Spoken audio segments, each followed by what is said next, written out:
Hello and welcome to the review of linear equations and inequalities. We have already learned how to solve simple linear equations and inequalities in the video called Basic Skills Review Part 4. We will now focus on more complex ones containing fractions and decimals. Here we have an equation containing some mixed numbers. The first thing we're going to want to do whenever dealing with mixed numbers is to convert them into improper fractions, because improper fractions are much easier to work with, and the conversion is quite simple as well. So we will go ahead and keep the negative, and then you know the procedure. You multiply 3 by 3 to get 9 and add 2 to get 11. That's going to be the numerator of the improper fraction, and the denominator of course stays the same. So we get negative 11 over 3 times x is equal to, now on this side we have 4 times 3, which is 12, plus 1 is 13 over 4. Now there are different ways of solving an equation of this form, and the favorite method for many mathematicians is to actually recognize this as a proportion in the following manner. If you rewrite it as negative 11x over 3 is equal to 13 over 4, now you can see you are in the form a over b is equal to c over d. And of course we know that whenever we have a over b equals c over d, we can go ahead and apply the principle of cross multiplication, which says this cross product and this cross product are equal. So therefore AD is equal to BC. That of course, in case you're wondering why that's true, is very simple to demonstrate. Notice that if you start with A over B equals C over D, you can use the multiplication property of equality to multiply both sides by the LCD, which is BD. And once you do that, you will notice that on the left side the b's will cancel out, and on the right side the d's will cancel out. So we end up with exactly what we have up here, which is d times a, which is the same as a times d by the commutative property of multiplication. And on this side we get cb, which is of course the same as bc for the same reason, which is multiplicative commutativity. All right, so because it is such an efficient method, we always like to recognize it when we see it, and you always can apply the principle of cross multiplication whenever you have this form, just one fraction equals another fraction. In other words, a statement of equality of two ratios is another way of seeing it. So here we will go ahead and do that. So we get negative 11x times 4 equals, and this product is 3 times 13. If you notice, even though those are easy to multiply in one's head, I refrain from doing that, because if I leave them as they are, it'll be easier to see if there is any cross canceling possible later. So now I will go ahead and divide both sides by negative 11 times 4, and that's going to get x by itself on the left side. So we end up with x is equal to, now you notice why we left them without multiplying it out, because now you'll see it's very easy to tell there are no common factors here. Whereas if you had multiplied them out, it wouldn't have been as easy to detect that. So we realize there are no common factors that can be cross-canceled here. So we know we're going to get, first of all, we'll take care of the sign. Positive divided by negative is negative. And then on the top we have 39 over 44. And that's how we would approach a problem of this kind. So basically, whenever you encounter mixed numbers, turn them into improper fractions and then proceed. It'll be much simpler that way.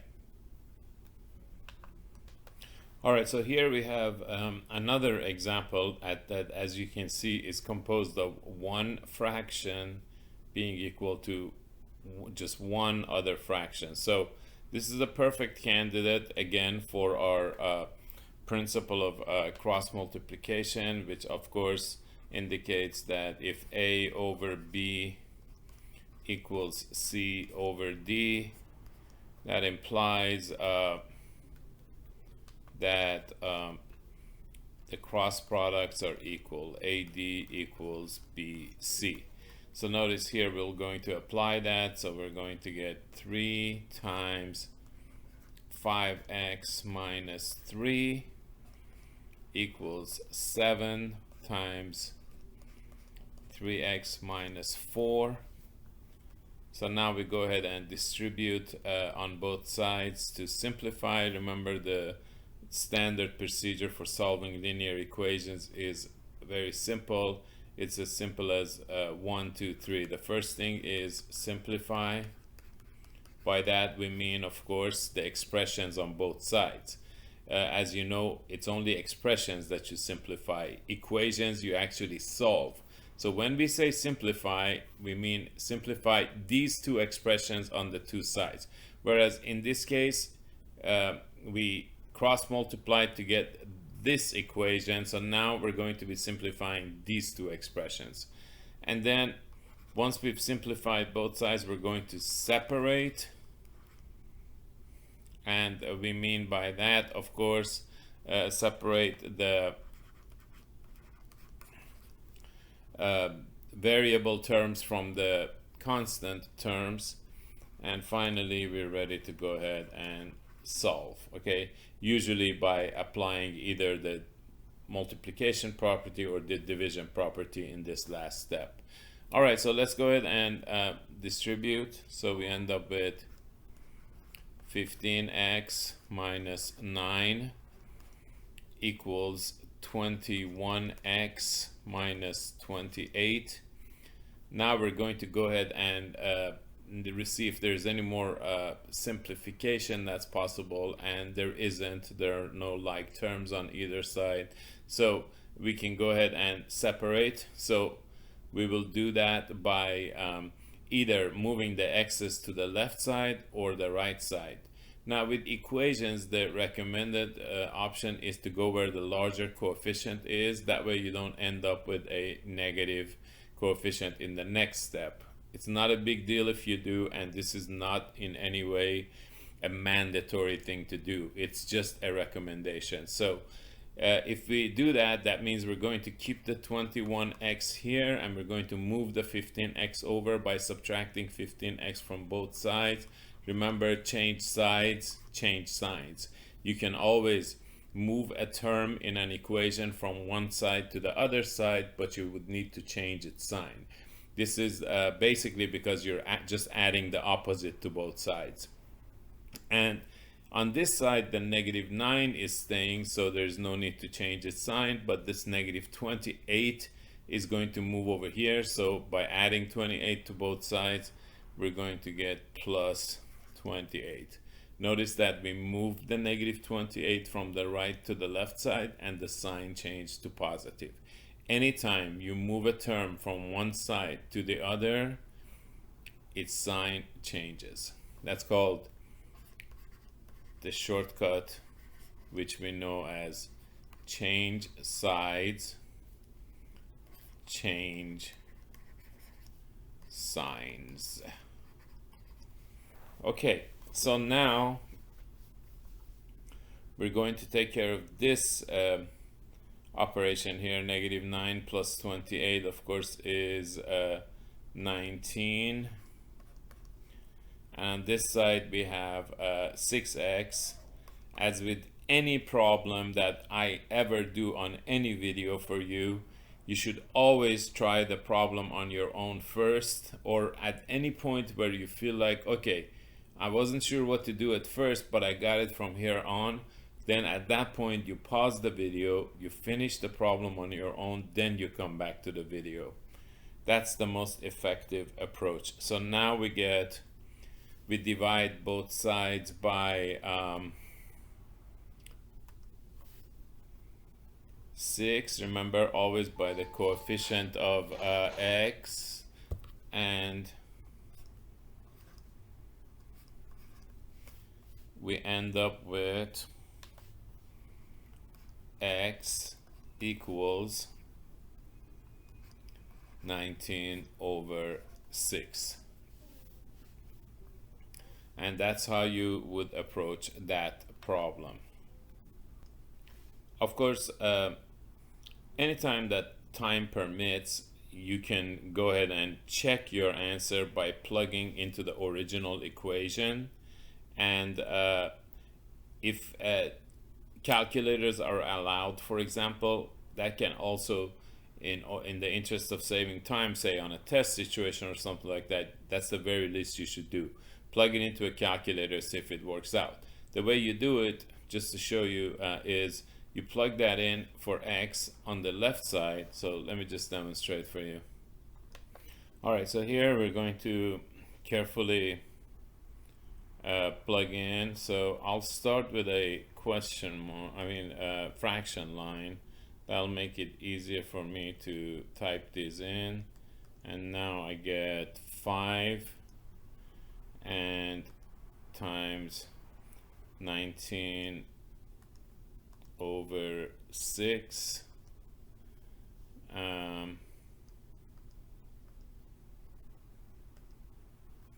minus 3. Down below we have 7. Okay, so we just plugged in 19 over 6 into the left hand side of this equation, right? So we're going to hit enter. We're going to get some kind of an answer, right? We're going to leave that alone, and now we're going to go in here and we're going to plug it into the right side. So we get, again, we can start with a fraction, and now we're going with 3 times 19 over 6. We're going to exit that parenthesis and put minus 4. Now we're ready to go plug in the 3 down below. Now, you know, we expect to get what? As soon as I hit enter, we better see that, right? Because otherwise the x is not the correct x. And of course, we get the exact same number from both sides. So that means plugging in 19 over 6 into this equation makes it true, right? The left and the right hand side of the equation become equal. So we said it makes it true, or it satisfies it. Therefore, 19 over 6 is a solution. So the modern way of describing that is using what we call a solution set. So basically what we do is we use a script S equals, and then we use the set notation, and then we write the solution inside between two braces, okay? And so this is the set of all the solutions of this equation. There just happens to be one solution, so there is only one element. If you have an equation which is of higher order, for instance, and it has more than one solution, then you would just list them and separate them by commas. Or if there are infinitely many, we will use notations such as the set builder notation or interval notation, depending on the situation. We'll get to some of that later. All right, so here we have another equation containing fractions, and basically the most efficient way of handling a problem like this is to go ahead and clear the fractions. You could, of course, let's say you happen to like working with fractions, you could of course go ahead and separate. There's no simplification possible because there are no like terms on either side, but you could take the z's to one side, the constants to the other side, and approach it like a problem with whole numbers. But the chances of running into errors are higher if you were to do that. The method that's recommended is the method of clearing the fractions, and that is going to involve the LCD. So if you notice here, we have the denominators are 2, 3, 5, and 4. Now 2, 3, and 5 are simple, right? Because they are just prime numbers. So the denominators are 2,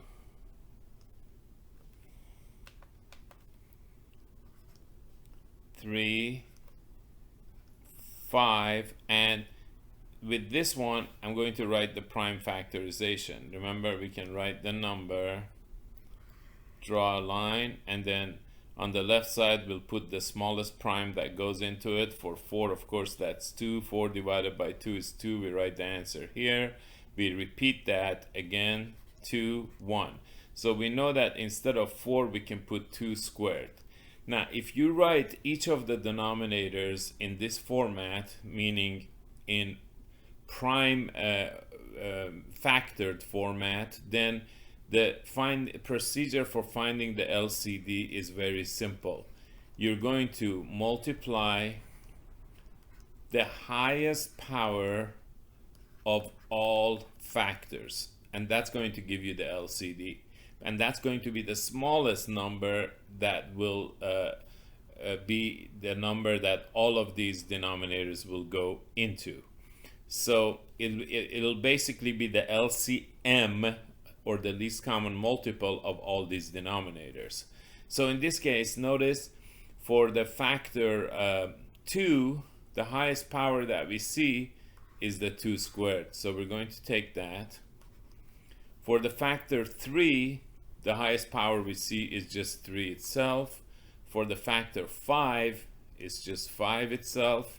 And that's it. We multiply that out, so we get 4 times 5 is 20 times 3 is 60.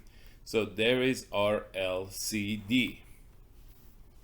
So what we're going to do is we're going to take that LCD and we're going to multiply it on both sides of this equation in this manner.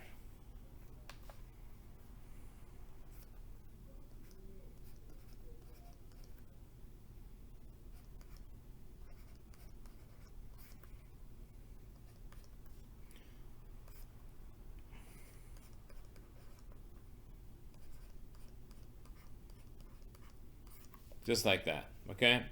So of course we have to distribute, right? So we end up with 60 times 1/2 z plus 60 times 2/3 equals 60 times 2/5 z minus 60 times 1/4. Notice that positive times negative does give a negative, right? So now what we're going to do is we're going to carefully cross cancel and simplify as much as we can before we proceed. Here we notice that 2 goes into 60, so we have 2 and 60 leaving us 30 on the top, and of course 1 down below, which we usually don't write, right? 3 and 60, same in a similar way, leave us a 20 on the top. 5 and 60 will leave us 12. 4 and 60 leave us 15. We're not concerned with the negative because we'll take care of it in the next line. Right now we're just concerned with the common factors, right, and cross canceling. We'll take care of the negative sign in a minute. All right. So now we're going to go through and clean it up. In other words, we're just going to multiply whatever is left behind. We notice there's a 30, a 1, and a z. We multiply them, we just get 30z. Here we have 20 times 2 only left, so you get 40 equals, here we get 12 times 2, which is 24 times z, so 24z minus, that's where the sign is taken care of, 15 times 1, that's just 15. Okay, so now notice we took this equation containing all those fractions, and by multiplying by the LCD on both sides, so we're using a completely new talent of the LCD. This is something we may not have done with LCD before, right? Usually we used LCD to combine fractions, right? Now we're using the LCD because of the particular property of equations which allow you to multiply both sides by the same constant to actually clear fractions and be rid of them once and for all, right? So here we end up with this simple equation. Now we notice there's no more that we can do on either side, so we'll go ahead and separate. So 30 is the largest coefficient, so we'll move the z's to the left side.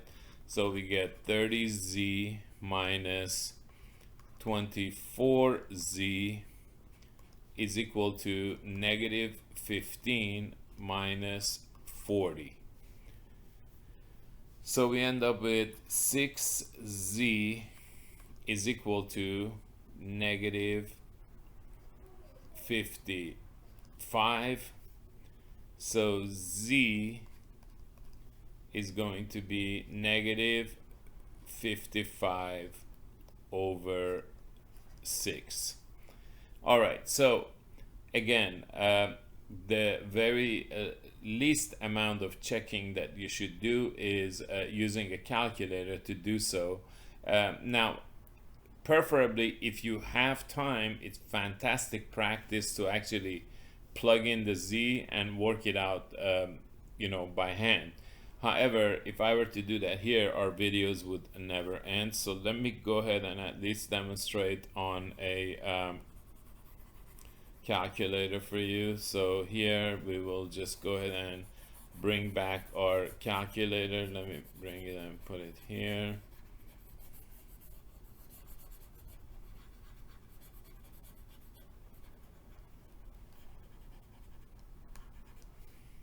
Okay.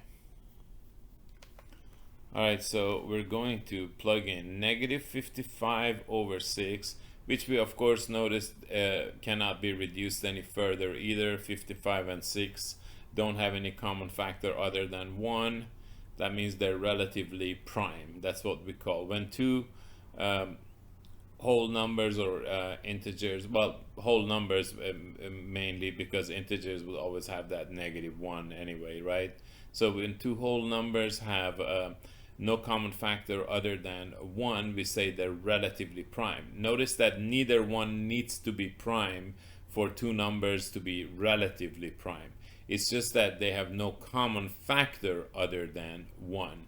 All right, so here we go ahead and plug in 1/2, and we're going to multiply it by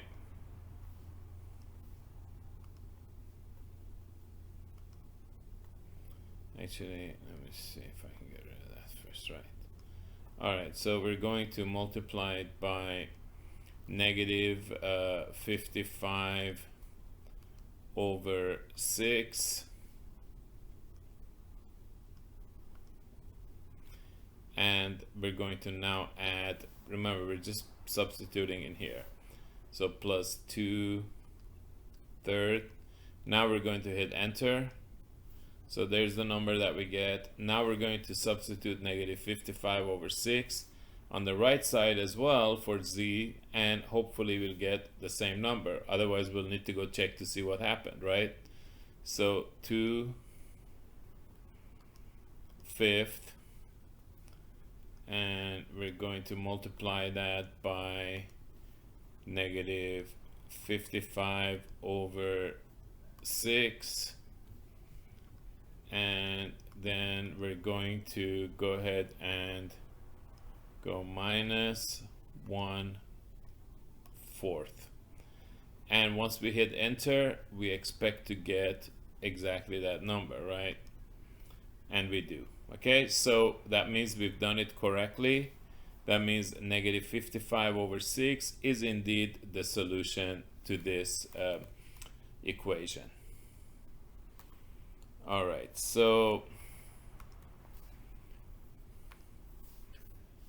we can go ahead and write it in the form of a solution set. So we can say solution set contains the number negative 55 over 6. All right, again, make sure you can handle this on your own if you haven't tried it yet, and then we'll proceed. All right, so for this next problem, we notice that we not only have fractions, but we also have grouping symbols here. So the basic recommendation for this type of problem is to check to see if whether you have fractions inside the grouping symbols as well or not.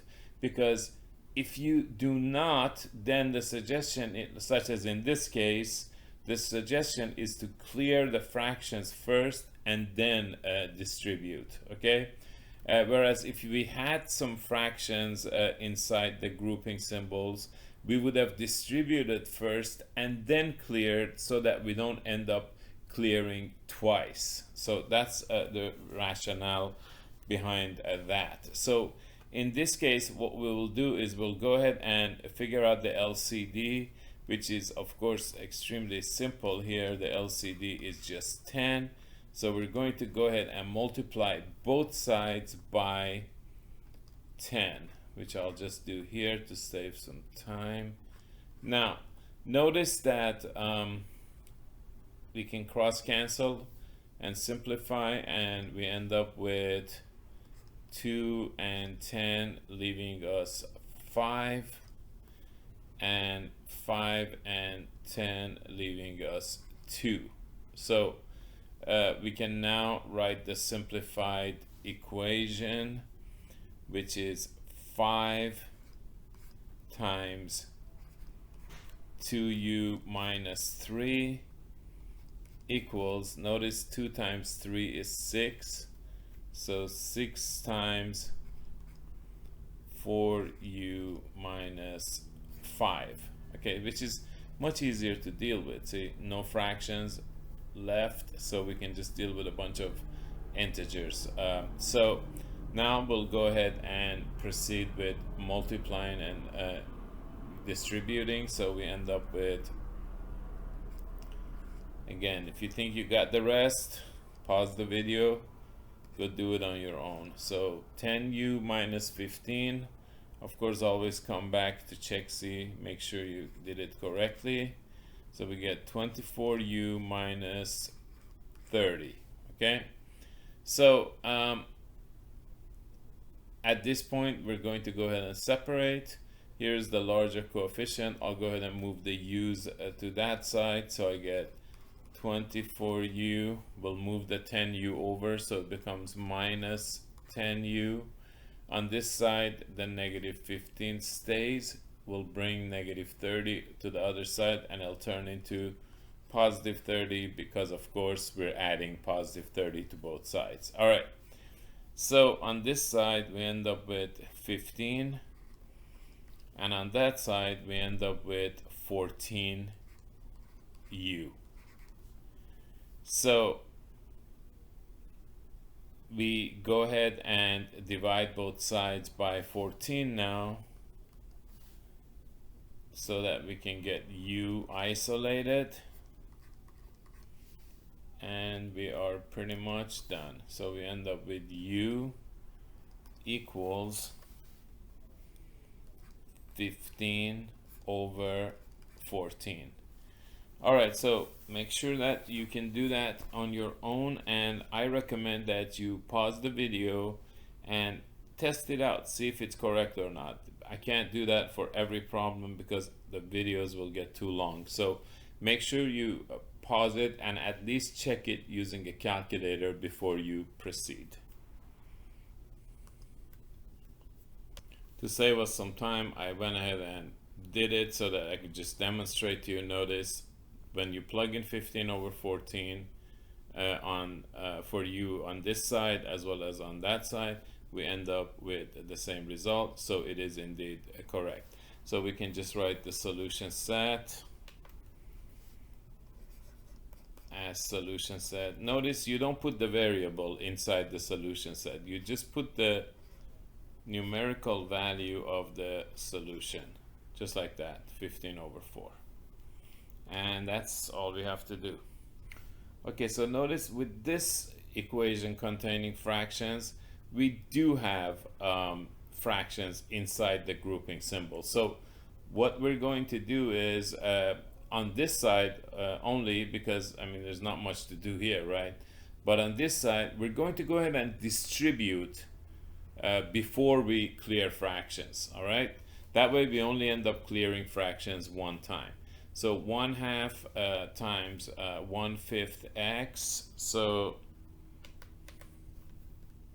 that's going to give us 1/10 x minus, positive times negative is negative, so it remains minus 1/2 times 5 over 1, that's just 5/2, equals 1/3 x minus 4.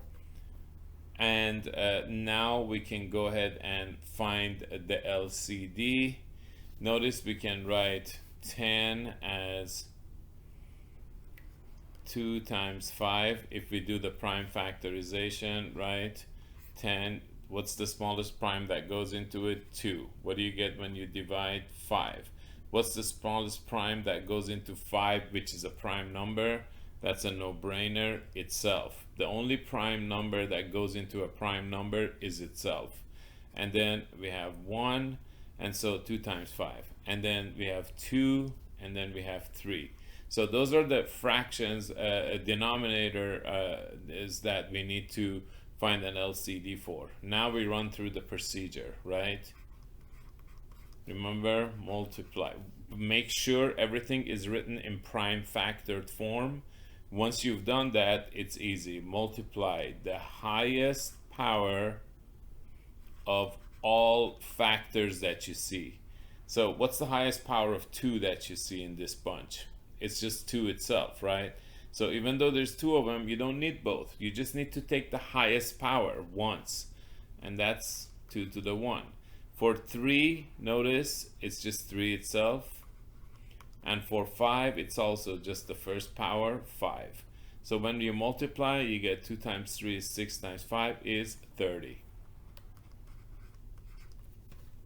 So now we're going to multiply the 30 on both sides. And of course, remember, we're going to distribute, right?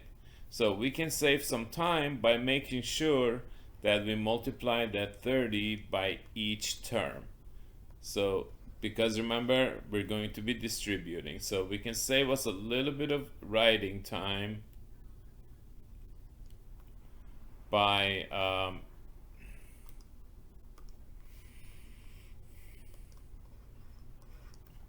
just going through. Notice this is a mistake a lot of students make. They multiply the 30 by the ones that have fractions and not by the 4.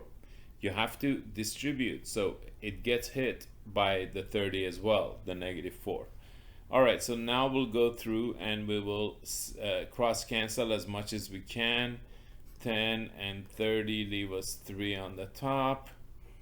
2 and 30 leave us 15. 3 and 30 leave us 10. And that's it. So now we just need to carefully clean this up. So we have 3 times 1 times x, that's just 3x, minus 5 times 15 is 75, equals Now that's 1 times 10 times x. So that's just 10x minus 120, 4 times 30, right? 10x is the term with the larger coefficient, so I'll just go ahead and move the x's to this side. So 10x stays, 3x comes over, becomes negative 3x, right? Change sides, change signs. Negative 75 stays, doesn't change signs, but the negative 120 moves, becomes positive 120. So now we have on the right side 7x, on this side 120 minus 75. If you can do that in your head, go ahead and do it. But if you aren't very comfortable with that, I recommend not taking a chance. There is no shame in doing a simple calculation on the calculator, okay? So that doesn't mean you don't know math. All right, so 120 minus 75. We know that 120 minus 80 would be 40, right? So it should be a little bit more than that, 45, right? And that's what we have. So again, I could do that in my head, but I don't want you to take the chance if you're not super comfortable with numbers, okay? So we get equals 45 on this side. Now we divide both sides by 7.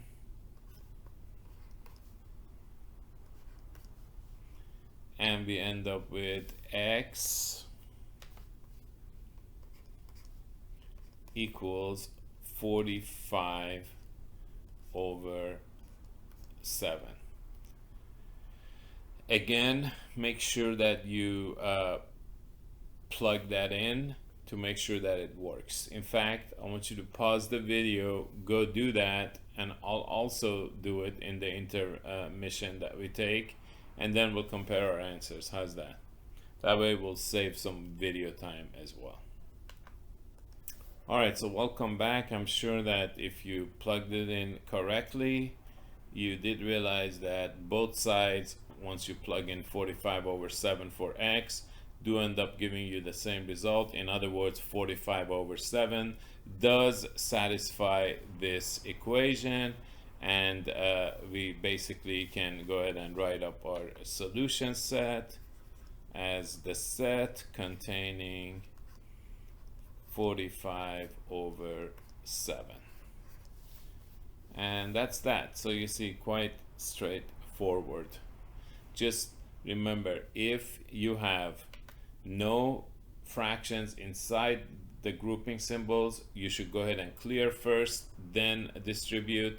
But if you do have fractions inside the grouping symbols, it's recommended that you distribute first and then clear. That way you only clear once, not twice. So make sure that you can do that, and we'll proceed. All right, so in this next problem, we're going to deal with some decimals in the equation, and we handle those exactly the same way as we handle fractions. We can work with them if you particularly happen to like decimals and working with them, or the more recommended method would be to clear them, because it's very easy to do so, especially with decimals. All right, so the procedure for clearing decimals, we don't have any grouping symbols here, so there's nothing to worry about in that sense. We'll get to those in a minute. But for this one, all we do is we notice that we have 1, 2, 3, 4 terms, right? So we go across and we see what we need to clear each of those terms, right? To clear the decimal. Of course, here I notice that I only have one digit after the decimal, so a 10 would be all that's required to clear that, right? So I'll go ahead and keep a mental note of that. I mean, I will actually write it down, but usually it's kind of like more mental. So there's a 10, right? So for this one, I noticed there are 2 digits after the decimal, so I need 100. For this one, again, 2 digits after the decimal, so this one needs 100 to clear as well, meaning what do you need to multiply by it so that the decimal completely goes away, or moves to the very right of the number, right, which becomes basically a whole number. This one, we noticed we have 1, 2, 3 digits after the decimal, so we need to multiply that one by 1,000. All right, so what we will do now is we will notice that we obviously want to clear all at once, right? All the numbers. So the only number that can handle that is 1,000, the largest of these powers, because otherwise anything lower than that will clear some of the terms but not all of the terms. Since our goal is to clear all of the terms, we're going to go ahead and multiply both sides by 1,000. So let's go ahead and get rid of those now, and that's what we'll do now. So we're going to go ahead and multiply both sides of this equation by 1,000.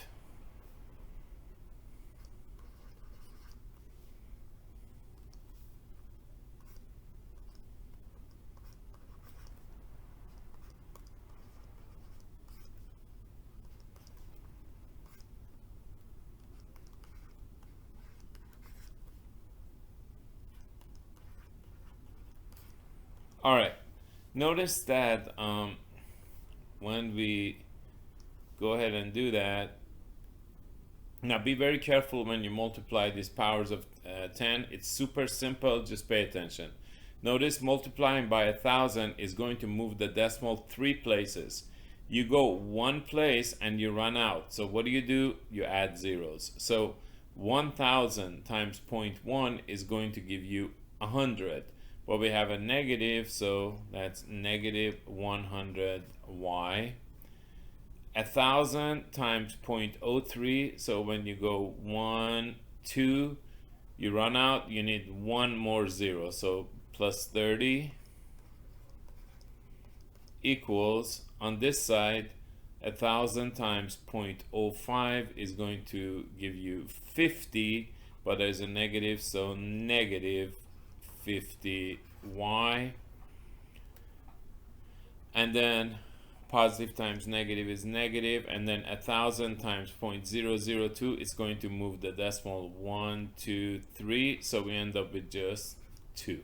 Okay, so very simple. Notice that between these two, this is actually the larger coefficient because negative 50 is larger than negative 100. So let's go ahead and move the y's to the right side. And let's go ahead and keep the 30 on the left side and move the negative 2 over, like so. So now we get 32 equals 50y. So we divide both sides by 50 to isolate that y by itself,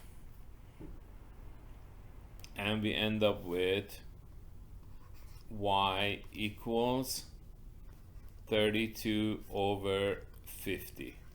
Of course, we don't want to stop there because these two are not relatively prime. These two numbers have a common factor other than 1, namely 2. So we go ahead and divide both of them but by 2.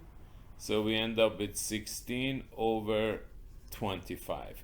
That's the solution we want to write into homework systems, etc. So take a minute to go and check it, make sure it's correct, and come back and we'll check our answers on the calculator. Okay, so take a minute to do that.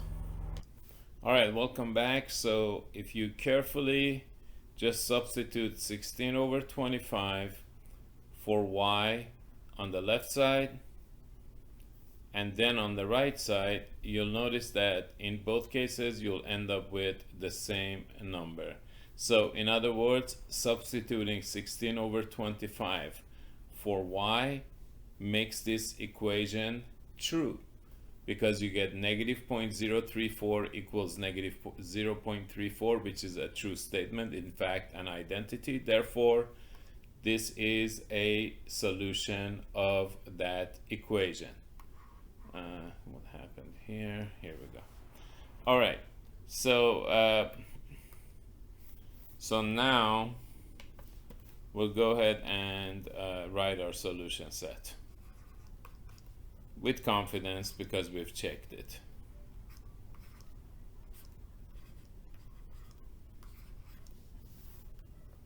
All right, so for this one, notice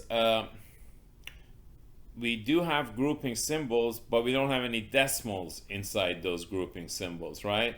So just as in the case with fractions, the recommended thing here is to go ahead and clear the decimals first, then go ahead and distribute. Notice that clearing these decimals is pretty easy because each of them have just one unit or digit to the right of the decimal. So this one needs a 10, so does that one, so does that one. So all we need is to multiply both sides by 10. And after we distribute, we're going to end up multiplying each of these terms by 10, right? Notice that this is just one term right here, see? This right here is just one term. That's one term, right? So because they're being multiplied, right? So we're going to multiply 10 by each of those terms. And that's because of distribution, right? When you multiply by 10, you're going to have to distribute. So both of them are going to get hit by 10. And of course, it's an equation. Whatever you do to one side, you got to do to the other side. So 10 times 0.1, that's just going to become 1. So 1 times a minus 4 plus 10 times 0.2, which is 2, times 3a minus 5 equals 7. See, when you start to understand mathematics, you become very efficient in it, and therefore you start enjoying it. When you don't understand it, you become, you have to memorize every little thing, and you're not efficient with it, and there's a lot of busy work, you see. When you start to understand it, much of the busy work starts to disappear. So of course, 1 times any expression is just itself. A minus 4 plus, we're going to distribute the 2, so we get 6a minus 10 equals 7. We need to keep going with simplification because there's more we can do here. We can combine like terms, so we get 7a minus 14 equals 7. So we get 7a equals 7 plus 14. So 7a equals 21. So a equals 21 over 7, which is 3. All right, so you know the drill. We're going to check it, right? So I'm going to pause the video. You're going to bring your calculator and check it. And I'll do the same, then we'll compare our answers. All right, welcome back. In this case, we really didn't have to plug into both sides, did we? The right side is just a constant. All we had to do is plug in the 3 into the left-hand side for a and make sure that we get that constant, which is on the right-hand side, which is 0.7, and that's in fact what we get. So we're confident that we have the correct solution. So now we can write our solution set. Solution set is the set containing 3, and that's how you do those.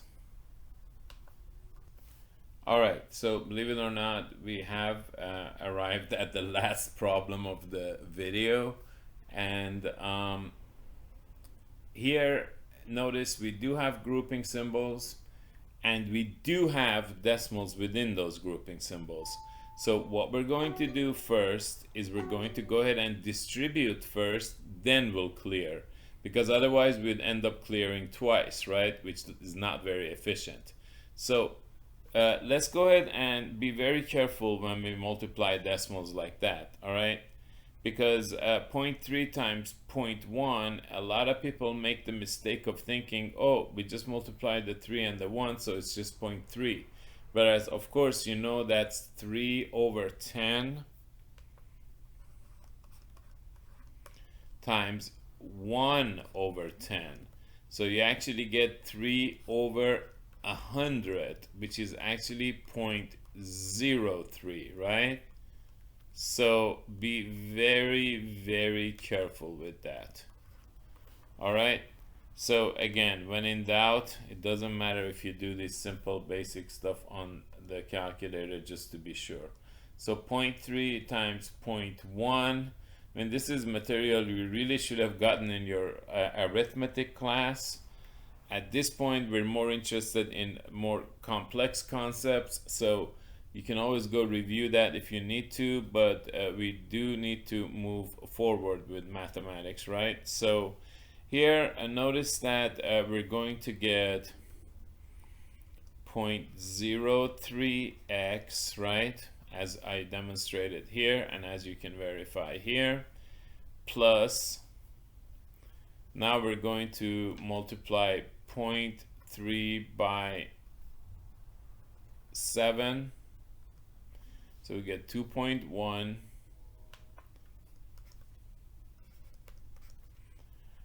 minus 2 times 0.3. So 0.6x. And then negative times negative is positive. 2 times 1 is just 2. And on the other side, we have 0.6, right? So notice that we're going to want to clear this now. Now, I could combine the like terms, etc., but don't bother with that. It's better to go ahead and just clear the decimal first. It'll be quicker and easier. So we're going to go through check to see what each of these numbers that are decimal numbers require for clearing. Notice this one requires 100, right? And this one requires a 10. Again, a 10. This is already a whole number, so it doesn't require any power of 10 other than just the 0th power, which is 1. This one requires a 10, right? So basically we have the largest of the numbers that we mentioned was 100. So that's what we're going to multiply both sides by. And remember, when we do, we're going to end up distributing. So when we write 100 and multiply it by the left side, we have to distribute by each of these, right? So notice we're going to get 100 multiplied by each of these. So I'm just going to save us some time, and I'm just going to write 100 on top of each number. And of course it's an equation, so you got to multiply the 100 on the right side as well. Notice I'm not multiplying the 100 here by each of these separately. It's just one time that I'm multiplying 100 by the left side, then I'm just distributing. So don't make the mistake of thinking we're multiplying 100 4 different times. No, it's one time and then distribution, right? So notice that we now get 3x plus 2.1 times 100, move the decimal 1, 2. So you run out of digits, you need a 0, so we get 210 minus 100 times 0.6 is 60x plus 200 equals 60. Now we will go ahead and combine the like terms before separating. So 3x minus 60x, that gives us negative 57x. And 210 plus 200, well, that's 410. And on the other side, we have 60. Notice we have a negative 57x here. The fastest way I can turn that into a positive is move it to the other side, okay? The 410 I'm going to keep here, but the 60 I'm going to move over, so I get minus 60. Change sides, change signs. So 410 minus 60, that should be 350, and we'll just make sure. So 410 minus 60. All right, so we get 350 equals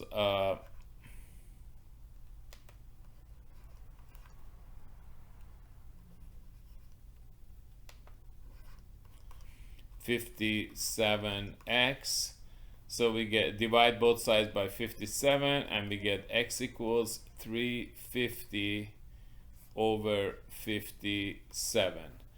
Now I do believe these two numbers are relatively prime. You can try to do the prime factorization of each to verify that, or you can just take my word for it at this time.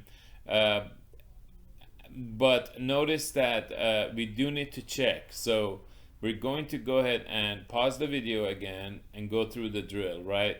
Go ahead and plug that in for x on the left side.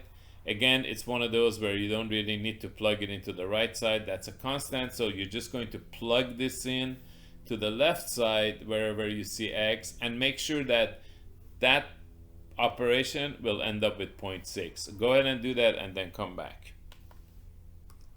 All right, so welcome back. If you did it carefully, you would realize that plugging this in for x on the left side will indeed result in a value of 0.6. So in other words, plug in 350 over 57 for x in this equation makes it true, which makes 350 over 57 a solution. So we're going to write solution set contains 350 over 57, and that's it. So basically these are the more complex types of linear equations involving fractions and decimals. Once you master these, you're officially a master of all linear equations in one variable. So be sure to practice these here as well as on any homework that you have been assigned, and you should be in great shape. So take care and stay safe until our next video.